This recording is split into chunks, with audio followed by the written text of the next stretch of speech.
and welcome to this special show on ET Now.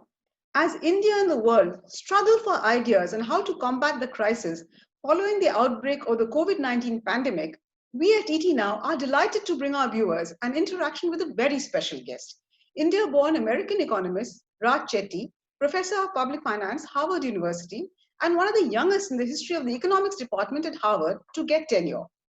Dr. Chetty has a long list of achievements to his credit. Most notably, he is a winner of the John Bates Clark Medal, a prize awarded annually to the best American economist under the age of 40. He's been described as a star economist, a sort of a Michael Jordan of policy wonks. So thank you, Dr. Chetty, for taking time out to speak with ET Now. Thank you, Your Mythili. recent study, How COVID-19 and Stabilization Policies Affect Spending and Employment, published in June this year, has attracted a great deal of attention. So let me start with that. The key takeaway from your study is that traditional tools of economic policy, tax cuts and spending increases to boost demand, won't save jobs. You say that what is needed instead is public health efforts to restore safety and convince consumers it's okay to go out and spend. And until then, government will have to keep extending unemployment benefits and assist low-income workers. While that might be fine in the US or in other rich countries, it's not really an option in developing countries with serious resource constraints. So what are the choices really for a country like India, Raj? Yeah, so thanks, Mythili. So that's exactly right. First, start with a summary of what we think the situation is in the US, where fundamentally what's happened in the US, and I think in many other countries, is consumers have lost confidence, particularly high-income people who have the capacity to self-isolate. So even in a developing country, in India, there are going to be many people who have resources who are now able to work from home, who are worried about their health, and who are withdrawing their spending at local restaurants, local shops that they otherwise would have spent at. And that ends up having a cascading effect through the economy where businesses who are providing these services now have less revenue. They're forced to lay off workers, particularly low-wage workers, and that ends up impacting low-income folks in particular. And so, I think that sequence of events is likely to occur in any economy, richer, more developed, or less developed, et cetera. The question, of course, is what we can do from a policy point of view. And I think in a wealthy country context where you have resources to provide unemployment benefits and tide people over while they're out of work, that is the most sensible approach. I think in a less developed country, well, first, I would, to the extent possible, for the most vulnerable people in the hot spots with the most severe COVID infection, I think that's the approach one should be trying to take to the extent resources are available. But then recognizing that in a country the size of India, with available resources, it's probably very difficult to do that everywhere. I think figuring out how to enable people to work, but setting up structures so that they can do it in as safe a way as possible, with appropriate social distancing and protective masks and so forth. Unfortunately, I think that's probably the best feasible option while we're waiting for a vaccine. And I would say careful monitoring of where outbreaks are occurring and where the crisis is most severe so that aid can be provided and, give people kind of a backstop in terms of support from the government in the places where, really the infection will spiral out of control. I think that's the only feasible option. But all that requires money, Raj, at the end of the day. So do you believe, as some economists do, that emerging markets don't have the luxury of running large deficits? Or do you believe that this is not the time to get obsessed with things like fiscal deficit? So if it requires governments to spend, well, then just go out and spend. Which school do you belong to? So, I think this is such a unique kind of hopefully once in a lifetime crisis that if there was ever a time to spend and take on a larger deficit, this is the time to take that risk, because the risks on the other side are so severe of devastation in terms of health and the economy. Now, I'm not an expert on emerging market debt and so forth, so I don't know what the thresholds are where at some point that becomes unsustainable and one runs the risk of facing very high rates and so forth. But my instinct is relative to other recessions where one would be more cautious, I think this is the time to really try to push forward as much as possible and borrow to be able to provide the support. No, I'm with you entirely on that, Raj, except that your study suggests that the US rescue package, which is one of the most ambitious in the world, has not really helped very much. It's failed to rescue businesses and jobs that have been most hit by the pandemic.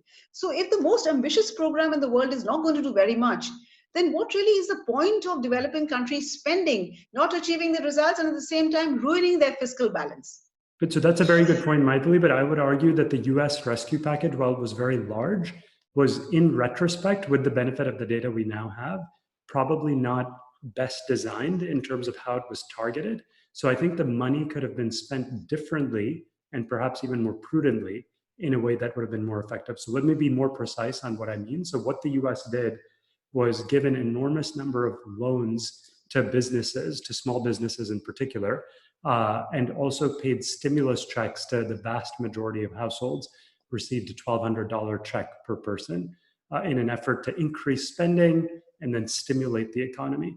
And our sense is neither of those approaches was particularly effective in increasing employment rates, because the fundamental reason employment fell is due to health concerns rather than a lack of purchasing power.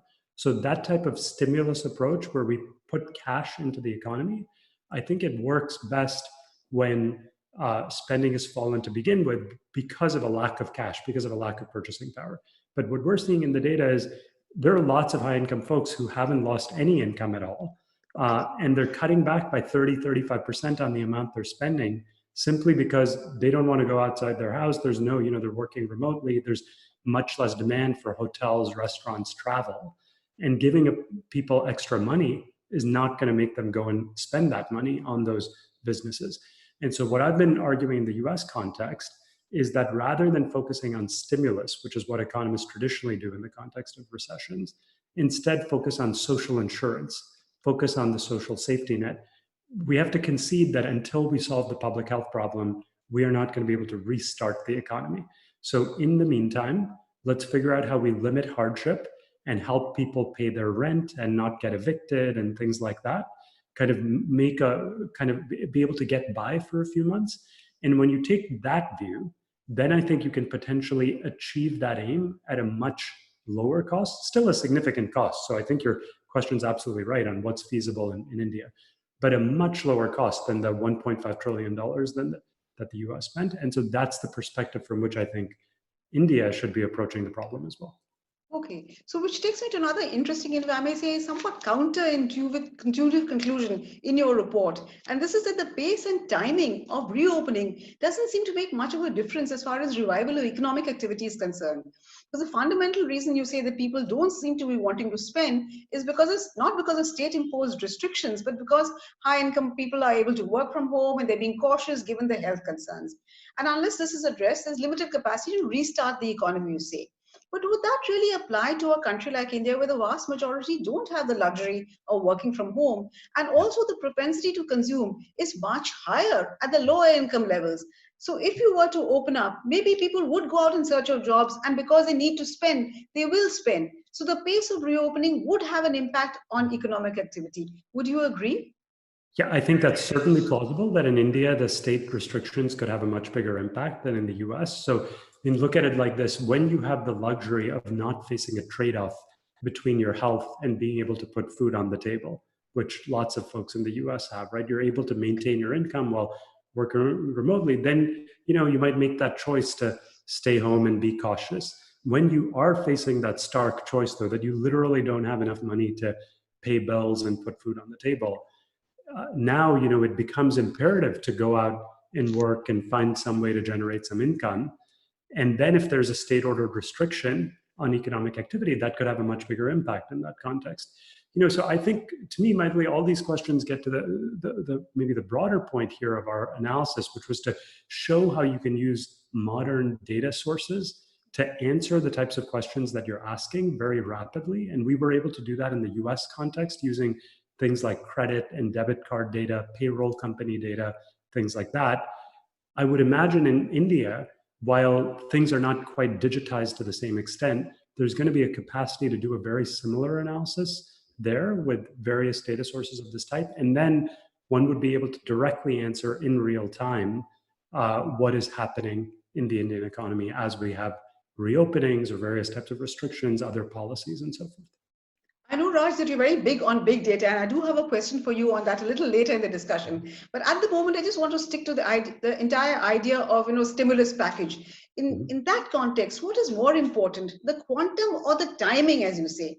The reason I ask you this is that there's a view in India, which was recently enunciated by the chief economic advisor to the government, that the time is for a second stimulus is only when the economy begins to recover, because any stimulus that is given now will not create demand. So the government is holding back and waiting for the economy to start recovering. That seems to be in line with the findings of your report. So quantum versus timing, which is more important? Is timing more critical or quantum? So I think, both are important. I think that timing logic makes good sense though, and it connects with what I was saying earlier. Thinking about it for the time being from an insurance perspective or mitigating hardship rather than restarting the economy, how do you use scarce resources to help those who are most affected? That's, I think, the way to look at it for now. And then when there's a pathway to starting to be able to reopen the economy safely, ideally with a vaccine, or when we figured out some public health measures to give people more confidence, then I think that's the time to think about it from a stimulus perspective. So I do think that timing approach makes a lot of sense. Okay, but all your conclusions put the onus very squarely on government or fiscal policy. But what we're seeing all over the world is that central banks have stepped up and they've been leading from the front. So have governments, countries all over the world erred in the choice of tools, fiscal versus monetary, which is more potent at a time like this? So I think monetary policy is incredibly important as well. Typically, we think of monetary policy as being a tool to stimulate the economy, right? And so again, that connects with what we were saying earlier. Monetary policy is never a tool by itself or it's not obviously a tool to create redistribution and provide support for those who've been hit hardest by the shock. So that's where I think fiscal policy can play a big role. Think about something like unemployment benefits or aid to those who are the most needy. But if you're thinking about stimulating the economy, of course, lower interest rates, easing of monetary policy can be very valuable. So it interacts with your earlier question of what is the time where monetary policy can be most potent? I mean, I think trying to be generous in terms of monetary policy makes sense now. I would imagine that that's going to have the biggest effect once the economy has a capacity to start reopening and really take off. So that's why I think at the moment, there's a role for fiscal policy in addition to monetary policy to be able to target help to those who are affected the most by the crisis. So increasingly, the reliance on central banks' easy monetary policy, at least in countries like India, is driven by the view that inflation is unlikely in a scenario where demand has shrunk so much. So the worry is more about deflation rather than inflation. But what we're seeing today really is a result of both a demand shock as well as a supply shock because of supply disruptions and factories closed on, etc. So in that case, where growth also shrinks and inflation also falls, and we may have deflation, is there a danger of the return of stagflation of the kind that the world saw in the 1970s? There's potentially that risk, but I think the fundamental drivers of this shock are very different from what happened in the 1970s, right? So the fundamental thing that's happening here is driven by health concerns as opposed to other economic factors.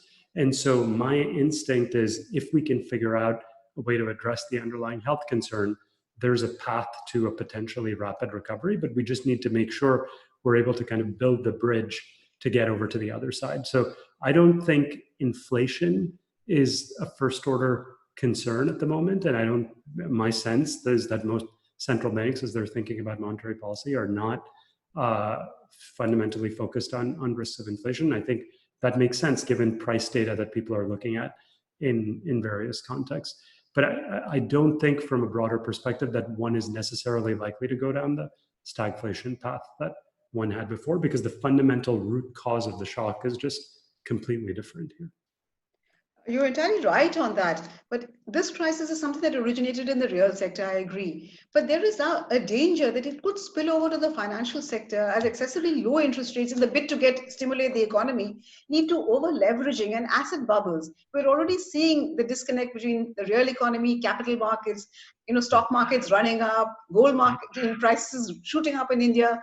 So how is all this likely to impact both the outcome as well as the choice of policies to tackle the crisis. Yeah. So I mean, I think part of what's going on there, at least when I think about the stock market run up in the US, the stock market fundamentally reflects the prospects of big companies, right? And so big companies, publicly traded companies, their fortunes actually have not gotten that much worse. In some cases, have gotten much better if you think about big online retailers and so forth.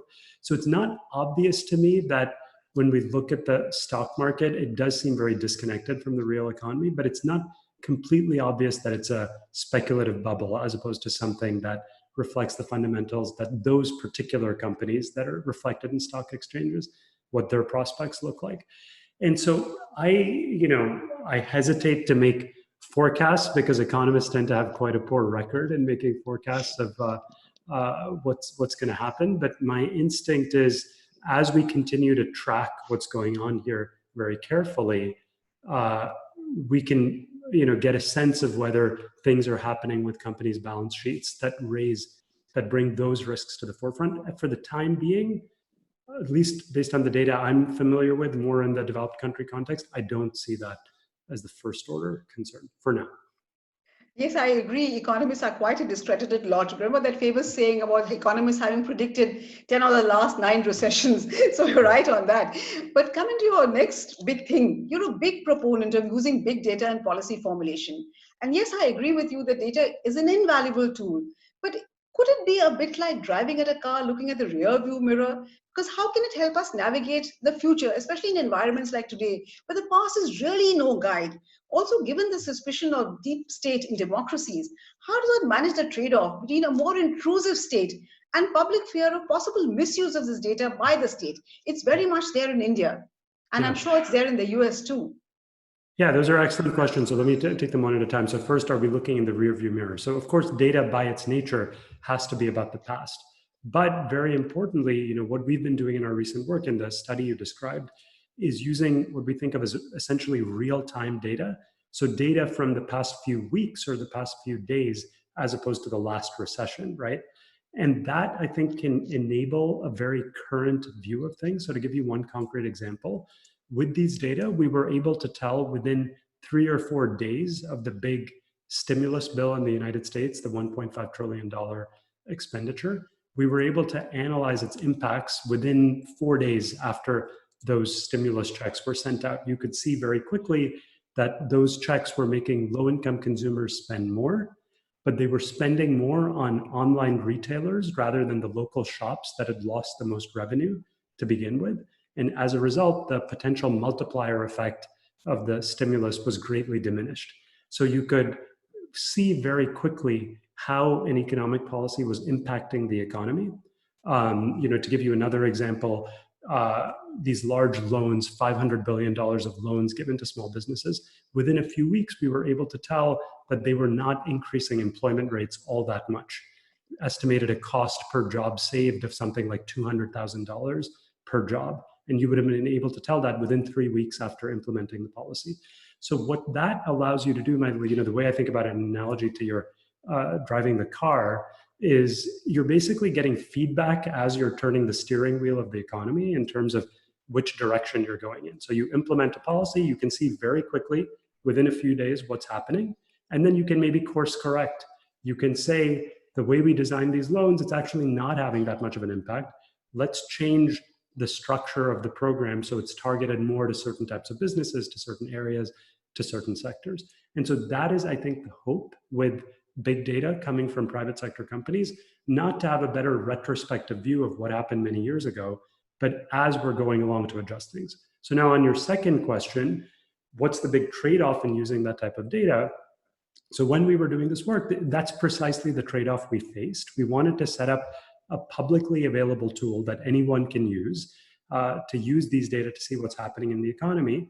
But we recognized, of course, the big trade-off there in terms of wanting to protect privacy of individuals and of businesses and so forth. And so we developed a number of methods of aggregating data, anonymizing data, combining things in various ways so that you get statistics that are useful in looking at overall changes in a quite precise way without coming close to compromising any sensitive information. And so far, that seems to be working quite well in the US. We have a lot of support from businesses the public sector and the public in general. And my instinct is that can be replicated in other countries as well. Okay, yeah, that is quite a minefield which you have to navigate very, very carefully, especially in democracies. Now, let me just move to a larger picture. How do you see the geopolitical dynamics between the US and China play out in a post COVID world? We're already seeing rising protectionism all over the world. Is it possible for a country like India? I know you're not, you said, you're India is something country that you're not very familiar with, but as a general question, can India leverage the growing distrust between major global powers to its advantage? Or will the damage to the global trade leave us worse off, net net? Yeah, I mean, trade is obviously vital to economies like China and India. My instinct is, if you actually look at how this crisis has played out in the US, in some ways it's benefited our partners who we trade with, right? So think about the shift towards tremendous purchases on Amazon, online retail. A lot of those goods are being manufactured overseas. And that actually leads to a benefit for those countries' economies, right? Relative to buying things locally produced in your small shop, etc.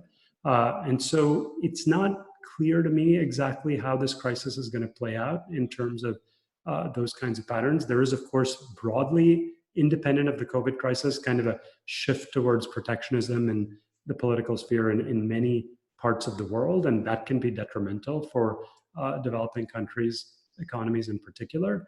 But I don't necessarily see the COVID crisis in the long run having a detrimental effect on the major trading partners of the US. But then do you see the pandemic hastening the end of the post-Second World War global economic order as the US turns increasingly inward and opts out of many multilateral fora, whether it is the WTO, climate change, or other areas where the US once took a leadership role? So are we going to see a very different world order? Yeah, I mean, again, very hard to predict. My instinct is other countries are going to, have an increasing amount of power commensurate with economic growth. I would think, I mean, a lot of this, I think, independent of COVID, depends upon how various political factors play out. And I would think in the longer run, there's a good chance we're going to revert to a situation with hopefully more global cooperation. I mean, my view is independent of, I have a hard time predicting exactly what's going to happen politically, but in terms of saying what I think would be beneficial for the world, clearly that type of collaboration where we're all making choices that benefit the world in terms of carbon emissions or cooperation in terms of trade, I think can lead to better outcomes for all economies. So I think there is hope that whether it's the US working more cooperatively with other countries or taking a classic leadership role, my hope is we get back more towards that rather than more protectionist stances. Oh, absolutely. I think the world needs multilateralism more than ever. But according to the IMF, the world economy faces the worst depression since the Great Depression, with outlay going to come down almost 5% this year. India's GDP, in fact, is expected, as per the IMF, to contract 4.5%, with China alone expected to show some growth. Is this as bad as it could get, or could we see things getting much worse? Are we anywhere near seeing the end of the pandemic, or will things get much worse before they get better? I mean, I think it depends upon our policy choices. I think it could potentially get much worse if we don't handle this well. My hope is that there will be something like a vaccine or public health efforts that work at some point next year that will then potentially lead to a relatively rapid recovery. So one, I think, silver lining in this crisis is that there's a tremendous amount of pent-up savings waiting to be unleashed when the economy does reopen, right? So the flip side, what I was saying, that high income folks are not losing income but are cutting back on spending, obviously means that they're saving a lot more money. And people are going to want to spend that money once they finally are able to do so. So that at least creates the potential for a very rapid recovery once we get there. So I am hopeful that unlike the Depression, while it might not be a V-shaped recovery, I think there could hopefully be a more rapid recovery than what you would expect given the depth of this crisis. But certainly if we don't get there quickly in terms of the public health efforts and make mistakes in terms of supporting households along the way, you could end up in a situation that's truly disastrous for the world. And would the pace of recovery vary between developed and the developing world? Will the developed world recover faster? We're seeing Europe already recovering quite rapidly. So will you see a different pace of recovery? There was a time not long ago when the emerging markets were growing very rapidly, whereas the old world, the developed world, the growth rate was much slower, of course, from a much larger base. So will the pace of recovery also vary? Yeah, I mean, the Europe point, I think, is exactly echoes what we've been talking about in this conversation, which is Europe, they've managed to curtail the infection, right, and do a good job of managing it. And I think that's precisely why growth rates look better in Europe. And I think it's going to depend upon how the extent to which that can be achieved in developing countries. If that is achieved, and obviously there's no guarantee, right, because even in the US, there's a major problem despite it being a quite developed country. So it's not directly related to levels of income. But I think the countries that are able to figure out a way to manage the spread of the infection are the ones that are going to see the least economic harm and the most rapid recovery. Okay, which brings me to my last question. The US presidential elections are just about 3 months away. Pre-COVID, one of the biggest boasts of the Trump presidency really was the strength of the US economy. But now the economy is facing one of its biggest challenges, and there's also no let-up in COVID infections. Mm-hmm. How do you think both of this will play out? How will they impact Trump's chances of re-election? Well, traditionally, if you take an empirical approach and look at the data, presidents who've been up for re-election in times of difficult economic circumstances have had a harder time getting reelected than people who are running for election when the economy is doing well. That's one of the strongest predictors of re-election outcomes. And so, just judging from that historical record, it's obvious that the chances for the current candidate, given the state of the economy, look more bleak than they did a few months ago. So I think that's just a simple empirical statement. Now, things can obviously change very rapidly in the next few months. So who knows exactly how it'll play out. But from where we sit now, I mean, I think that's the natural prediction to make. I just have to ask you one last question. I know I said the earlier one was the last, but I have to add this. Of the 35 economists who've been awarded the John Bates Clark Medal since its inception, 12 went on to win the Nobel Prize in Economics. Does that weigh on your mind, put the burden of enormous expectations on you? I'm mostly just focused on trying to do good work. I mean, it's a tremendous honor to be on that list to begin with. And, my view is it's a privilege to be able to do this kind of work and hopefully have an impact on many people's lives. And the recognitions are secondary. So if they come, that's great. But delighted to be able to do this work to begin with. Thank you very much, Raj, for sharing your time, and all the very best to you. Thank you, Mythili. My pleasure. Thank you.